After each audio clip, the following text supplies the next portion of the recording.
Olá, gente! Voltamos com mais um episódio do Diminuto. Hoje, como havíamos combinado, vamos continuar a partir de onde paramos no diminuto anterior. Mas antes, vamos recordar de maneira rápida e ainda mais simplificada o que se compreende por sintaxe, semântica e pragmática. Certo, Coelho? Certinho, Aguiar. Então, simplificando, a sintaxe estuda a relação que as palavras guardam entre si, ao passo que a semântica estuda a relação das palavras com as coisas que elas nomeiam no mundo real, enquanto a pragmática estuda a relação dos falantes com as palavras e com os outros falantes. E após vermos nos exemplos dados no diminuto 30 como essas áreas se unem e se perfazem, hoje vamos vê-las se manifestando de formas bem particulares em regiões diferentes. Ou pondo de forma interrogativa, será que a nossa língua, chamada portuguesa, no uso de palavras, textos, enunciados, possui aqui no Brasil o mesmo sentido que possui em Portugal? Já podemos responder para você que, embora a língua aparentemente seja a mesma na forma e na organização das palavras, o uso dessas palavras pode ter significados e efeitos diferentes aqui no Brasil e lá em Portugal. Por isso, podem surgir mal-entendidos na comunicação. Um dos falantes pode usar as palavras com uma determinada intenção em mente e o outro entendê-las com outro significado e com outra intenção. Vejamos o seguinte exemplo. Um brasileiro entra em uma loja em Lisboa. Após procurar por cadernos e não encontrar, ele pergunta ao vendedor: tem caderno? Ao que o vendedor gentilmente responde: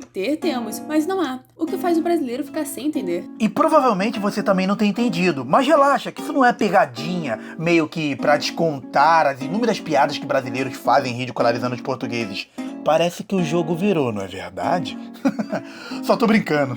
Ai, você não perde oportunidade, né, Aguiar? O que fez esse brasileiro ficar perdido e faria a maioria de nós também ficar é o fato de não saber que, embora nós, brasileiros, usemos o verbo ter com sentido impessoal de haver, hoje os portugueses não usam assim. Muito bem frisado esse hoje, Coelho, pois na Idade Média os portugueses também usavam com o mesmo sentido que nós usamos hoje, provando mais uma vez que tanto aqui quanto lá a língua muda, ao contrário do que alguns insistem em insinuar sobre a língua em Portugal. Exatamente. O que manifesta bem a ignorância desses a respeito do processo diacrônico pelo qual passam todas as línguas vivas. Mas voltando ao nosso exemplo, o que podemos dizer então que foi entendido pelo vendedor, Aguiar? Coelho, ele basicamente compreendeu a pergunta da seguinte forma: vocês têm caderno? E justamente por isso que ele respondeu: ter, normalmente temos, mas neste momento não há caderno na loja para vender. Ótimo. Vamos ver outro exemplo comparativo entre Portugal e Brasil? Uma brasileira em Portugal entra no supermercado à procura de canela em pó, mas ao encontrar a prateleira que deveria ter a canela vazia, ela pergunta a uma funcionária: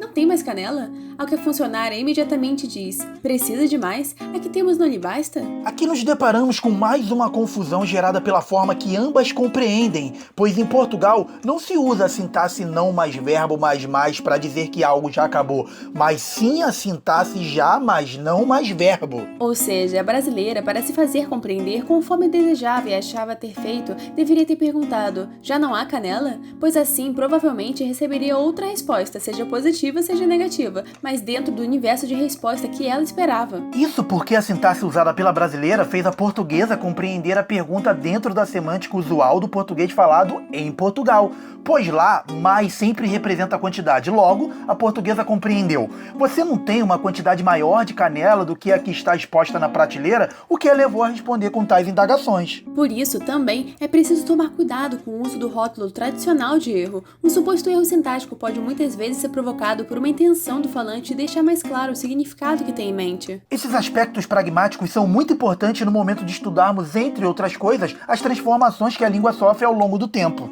Esperamos que tenha curtido tanto quanto a gente. Já pedindo para deixar seu like, ele nos ajuda demais, porque o algoritmo do YouTube entende que estão gostando e ele mesmo indica os nossos vídeos para mais pessoas. Até o próximo Diminuto. Tchau, gente! E não deixe de se inscrever e assistir aos outros vídeos aqui do canal. Tem muita coisa boa. Então, como eu sempre digo, um abraço nada diminuto.